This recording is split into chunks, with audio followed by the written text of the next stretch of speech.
Hello, and welcome to the first lecture for my class, Faiths and Values, that we're doing online because of the Corona quarantine. This lecture is going to be about the categorical imperative, which is a very important theory of ethics that any student of ethics needs to be familiar with. So let's get started. Where does the categorical imperative come from? Well, let me draw you a map.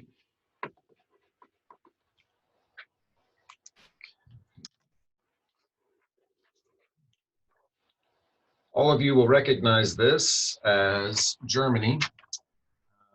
Some of you may have been thrown off a little bit by the fact that that was drawn with borders prior to World War II, but it does begin in Germany, and it begins specifically in this town, which all of you will recognize as Königstadt.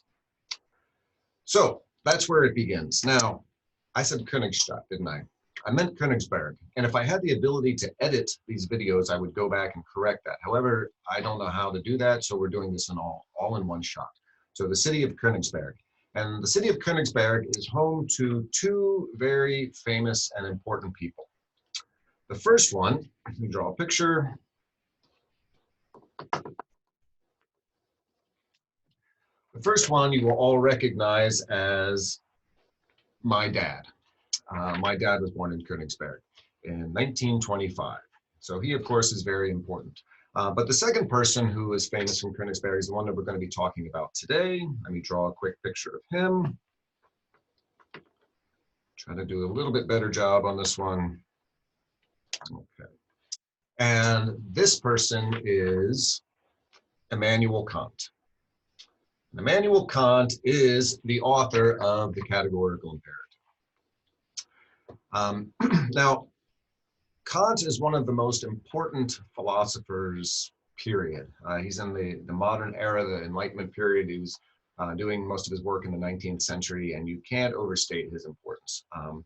And so one of the things that he's most known for is the categorical imperative, which is his approach to ethics. And it is the classic example of deontology. And as many of you know, deontology is a theory of ethics which is concerned with absolute universal moral rules. You come up with rules, and it's your duty, it's your obligation to live according to these rules, which makes it differ from utilitarianism. And so the categorical imperative is the classic expression of deontology. There are other kinds of deontology, as you may know, but this is usually what people think of first. Okay, so what does it say? The categorical imperative is a moral rule that you should follow in your life. And what it says, it reads as such. Handle nur nach derjenigen Maxime, durch die du zugleich wollen kannst, dass sie ein allgemeines Gesetz werden.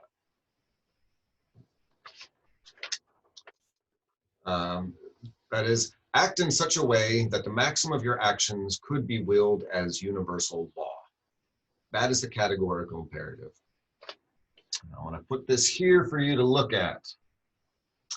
Now, on your computers, there's a little button with two vertical lines on it. That's a pause button. So if you need to take a little time to write that down, go ahead and do so. So what does this idea mean? Act in such a way that the maxim of your actions could be willed as universal law. So there are times in life when we run into a moral dilemma and we think, what's the right thing to do? Can I do this? Should I do that?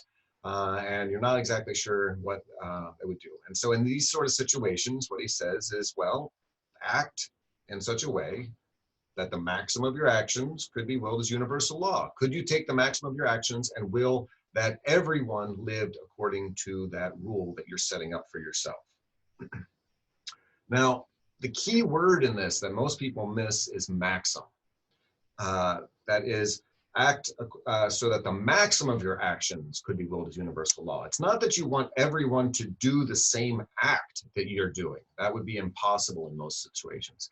But figure out what the maxim of your actions is. So, for example, you're in the grocery store and there are some lovely grapes there and there's not a plague going around the country.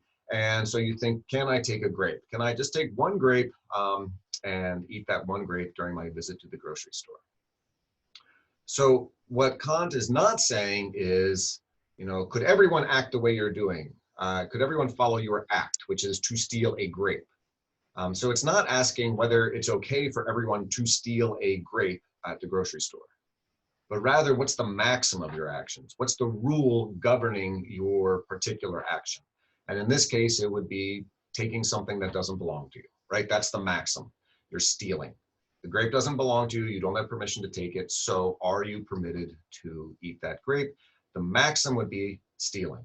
Now, you can ask the question then, could you will a world in which people could steal whenever they wanted to, where stealing would be fine? And the obvious answer is no. You could not desire a world where everyone could steal whenever they wanted to steal. That would be a practical contradiction. That would be irrational. You could not will that. He's not saying, would it be okay? Would it be better? He's saying, could you will it? And no, you could not will a world, not rationally, in which everyone could steal whenever they wanted to. Now, as you know, the utilitarians, right, they might look at it a little differently. They're interested in consequences. So they're going to say, it's one grape. It doesn't really matter. It's not going to hurt the grocery store. It's not going to hurt their employees. It's going to make me a little bit happy. So that's what a utilitarian might say in this situation. But the person following Kant's advice would say, no, I can't act in such a way that I could desire everyone could steal. Okay. So you can think about how this applies in different situations. One way of thinking about it is, are you making an exception for yourself? And Kant would say, don't ever make an exception for yourself. And that's not what the categorical imperative is, but it sort of captures, I think, the spirit of the categorical imperative. So earlier in our class, I asked if your father came home and had been in a hit and run accident and had killed someone because he was driving drunk, would you report him to the police? And what Kant would say is, well, you can't make an exception because he's your dad. If you would want other people to do that, if you think that the world would operate, you could only will the world to operate when people obey the law and act responsibly. You can't make an exception for yourself because that was your dad. And so, no, you have to turn in your father if he won't turn in himself. When it comes to sports ethics, we've talked about, well, when is it cheating, right? If a batter in baseball or softball pretends to get hit, and is that cheating on an inside pitch that actually hit the bat? Is that cheating? What constitutes cheating? Well, one way to think about it is, if other people were to act this way, would I be fine with it? If the other team did this, would I be mad and say that they're acting immorally? And if so, then I can't act that way. You can't make an exception for yourself. So back to Kant, and one example that's used a lot of times to get at his theory of ethics is, can you lie? And Kant would say, no, you can't lie. Because you couldn't will a world in which people just lied whenever they wanted to. That problem exists, that lots of people do lie, but you couldn't will a world, you couldn't desire a world in which people just lied whenever they wanted to. Of course, this is where deontology, and Kant maybe in particular, gets a little tricky, because that's not very flexible. There are situations in life where we want flexibility. In our ethics, where a situation might require us to lie, we think, in order to act in a righteous manner.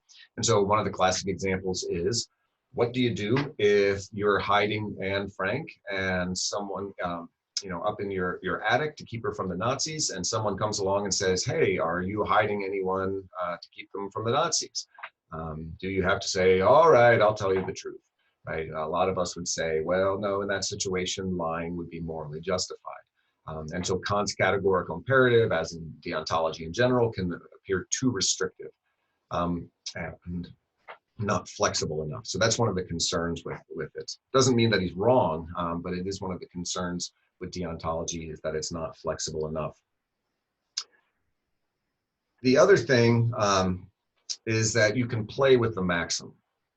What really is the maxim of an action? So we say, don't lie, but no one is going to say, when you're trying to take your friend to a surprise birthday party for him, and you're telling him, oh no, I have to go pick up something from so-and-so's apartment. And so you're actually lying to get your friend to the surprise birthday party.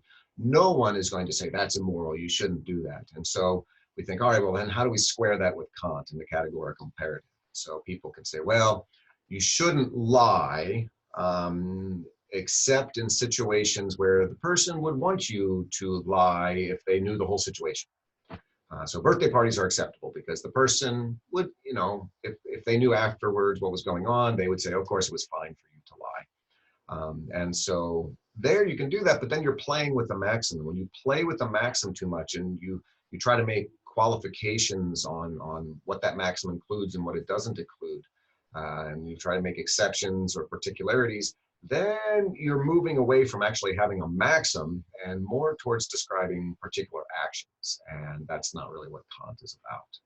So that's a very quick overview of Kant's categorical imperative, right? So you can go look at it up earlier on the video. Act in such a way that the maximum of your actions could be willed as universal law. Don't forget the word maxim. That's essential. If you don't have that, you don't understand the categorical imperative.